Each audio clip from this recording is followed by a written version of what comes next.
Chef, merci de me recevoir chez vous, au restaurant L'Oiseau Rive Gauche. Avec plaisir. Donc, on va retrouver une recette spéciale, un petit peu atypique de chez vous. Ouais. Donc, c'est les salsifis Avec la sole. avec la sole. Voilà, c'est ça. Donc, on part directement en cuisine pour faire la recette. C'est parti. Allez, c'est parti, on y va.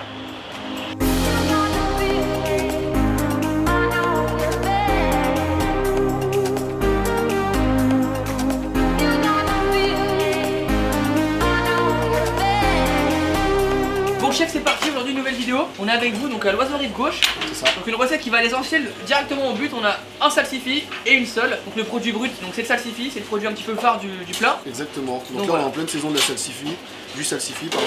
On va travailler ça avec une sole, mais on va surtout décliner le salsifis. Donc on va retrouver le salsifis en spaghetti fumé, D'accord. un peu dans l'esprit d'une carbonara. Ok. Un jus de salsifis rôti, 100% végétal, et une D'accord. purée de salsifis rôti.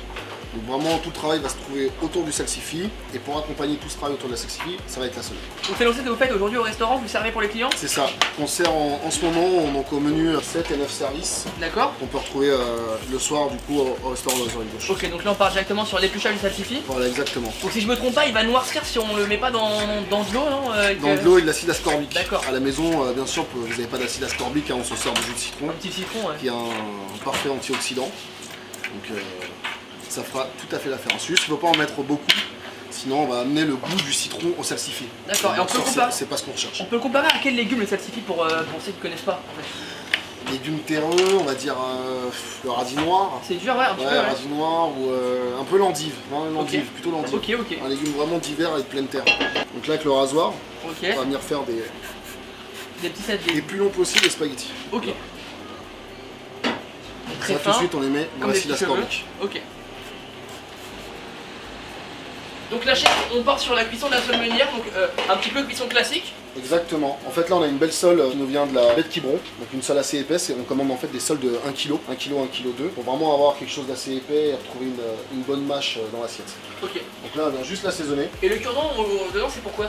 Ça va servir en fait à maintenir la sole bien droite. Pour D'accord. éviter que quand on va le mettre dans la poêle bien chaude, la sole se tord dans tous les sens. Ok. Classique, donc on l'assaisonne au sel, on D'accord. va juste la fariner un petit peu. Ok. Pour faire une petite croûte. Exactement. On va tout de suite la démarrer dans l'huile. La poêle est en chauffe, un petit peu d'huile. Un petit peu d'huile et on met en cuisson. Donc feu vif. Feu vif au début pour bien la saisir, on va la saisir de tous les sens pardon, dans les deux faces. Puis ensuite on va finir au beurre avec une petite gousse d'ail et un brin de fenouil sec. D'accord. Elle est Ça quand va même être belle, pas hein, je trouve. C'est une bonne portion. Hein. Ouais, bah, on est assez généreux. Là. Donc là, chef, on part sur la cuisson des salsifis. Voilà, exactement. Donc là on a les spaghettis de salsifis. Ils sont beaux. Hein. Ça va cuire très très vite. On va vraiment les cuire limite 3 secondes. On appelle ça Ok. cuire de peur. Cœur de peur. C'est vraiment pour les garder croquants. Ok. Sinon, on va vraiment avoir un légume trop cuit et vraiment pas agréable. Ok, donc en fait là le spaghetti on va le cuire à l'anglaise, donc vraiment à peine 5 secondes dans l'eau bouillante salée. Et bien sûr on les refroidit, on arrête la cuisson dans la glace. Ok. Donc là on a fumé légèrement les salsifis, donc on les a mis dans une plaque à trous avec du foie en dessous. D'accord. Donc du foin qu'on peut retrouver. Bon, un petit peu partout. Hein. Partout, hein. Ouais, vous allez comme dans une animalerie ça se trouve. Hein. Donc là on a juste posé les spaghettis sur une plaque à trous pour que ça fume.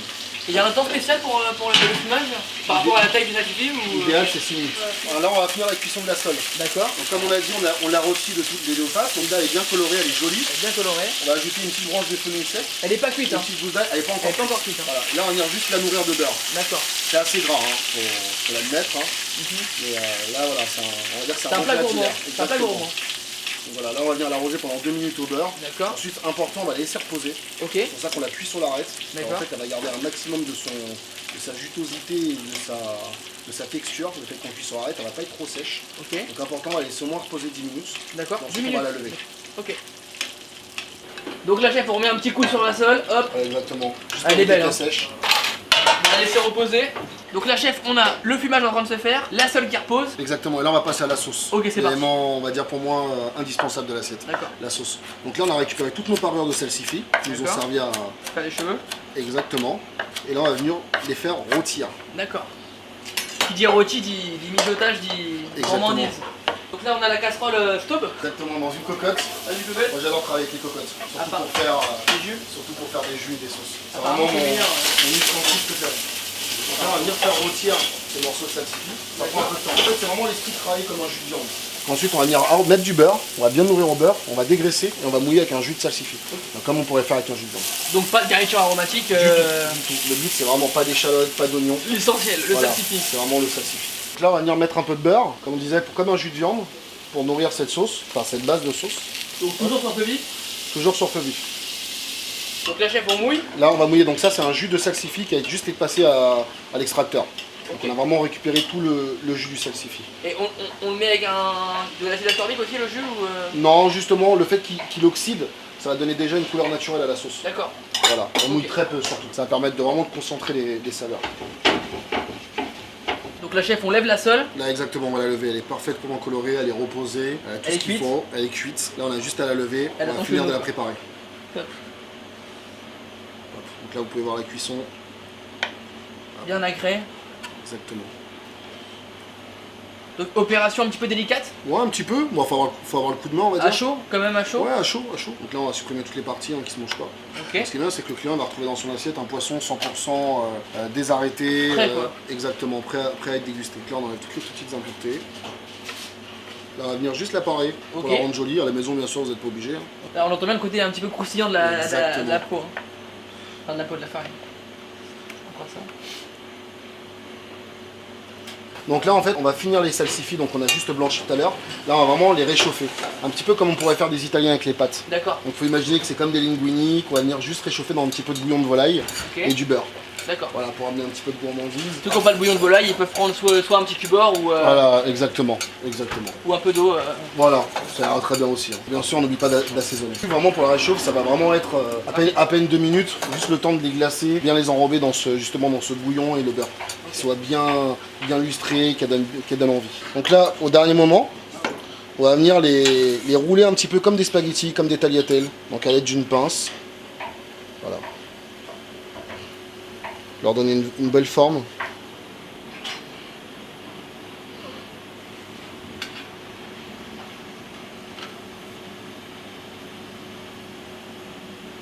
Donc là on va passer au dressage, on a tous les éléments. Donc là notre sauce qui a cuite, réduite, qui a pris la texture qu'on voulait grâce au beurre, qu'on va servir en pichet. Notre sole qui a été levé, notre spaghetti de salsifis.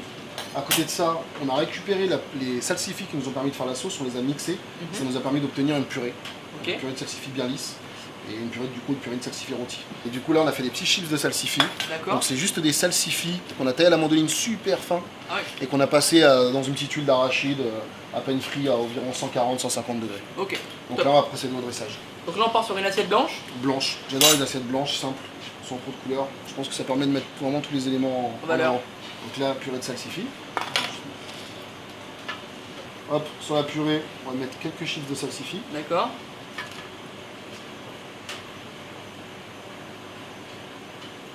Un mouron des oiseaux. Donc chef, là on part sur la sole. Exactement. Donc là on va venir juste disposer la sole. D'accord. À côté de la garniture. Donc là pour finir on a le petit jus. Exactement. Le jus nous on l'envoie en pichet. D'accord. En fait il est servi par notre maître d'hôtel. Ok. Donc là la sauce pour la gourmandise, un peu la liaison. Exactement. Alors on n'hésite pas. Et on laisse toujours le pichet à côté du client. S'il veut. Eh oui. Et il veut se resservir en général. En général.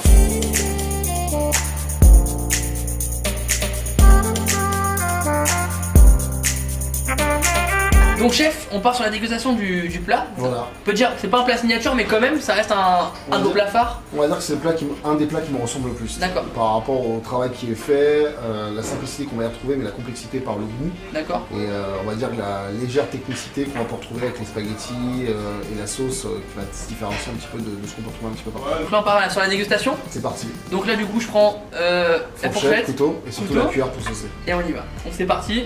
Donc là je coupe la sole. Je prends du bon côté, hop. Donc hop chef, je prends une grande cuillère quand même. Voilà, c'est une cuillère bien gourmande. Une cuillère bien gourmande, hop. Vraiment avoir tous les éléments dedans. Ouais, une cuillère. Prends deux chef, je goûte.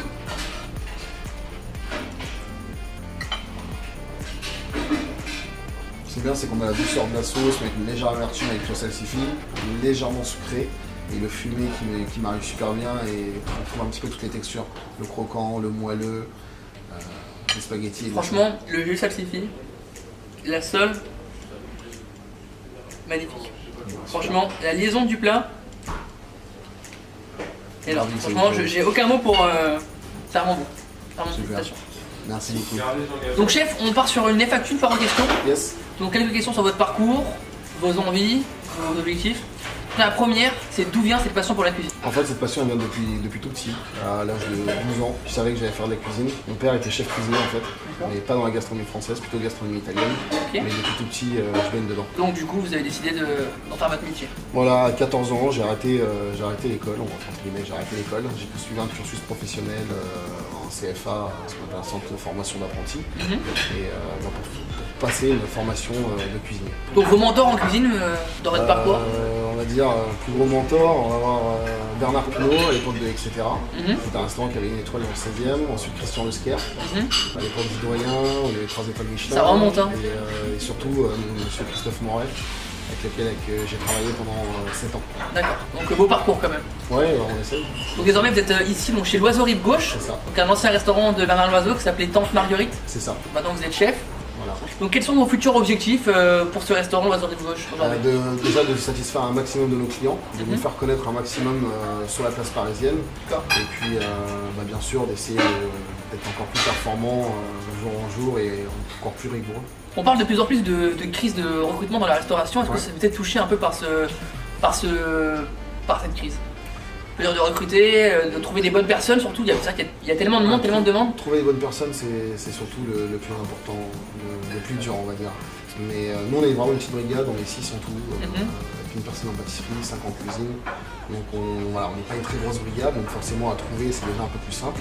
Mais trouver les bonnes personnes, c'est sûr que c'est pas évident, mais après, nous en tant que chef, de faire des efforts pour justement former les gens et transmettre un maximum de savoir, pour justement donner envie aux gens de continuer à faire ce métier. D'accord. Donc chef, j'ai vu que vous parlez beaucoup de transmission et d'ailleurs vous avez un site sur lequel on peut vous trouver, c'est Open Kitchen. Vous faites des cours de cuisine dans votre restaurant directement à l'Oiseau Rive Gauche pour les amateurs. En fait, ça permet aux clients qui viennent manger dans nos restaurants de pouvoir venir passer une journée, une demi-journée, une matinée en immersion avec nous dans les cuisines. Donc les personnes en fait arrivent à 9h du matin comme nous et passent toute la matinée avec nous en mise en place, on voit le début de service et ensuite cette personne passe en salle et déguste en salle le menu qu'elle a préparé avec nous pendant la matinée. C'est énorme comme concept, moi j'adore. Franchement, toutes les personnes qui veulent un peu voir, on vient manger, on voit que c'est bon, on se dit mais comment c'est fait quoi. D'être dedans, plongé dedans, on se dit ouais, il y a vraiment du travail derrière et c'est... Exactement, et ça permet de voir vraiment de rencontrer des personnes un petit peu de tous les horizons, des gens qui ne sont pas du tout du métier. Certains sont comptables, d'autres travaillent dans des énormes entreprises à plus de 500 000 salariés. Donc c'est bien, ça permet d'échanger et éventuellement recruter. Et aussi recruter. Peut-être sur des reconversions, pourquoi pas.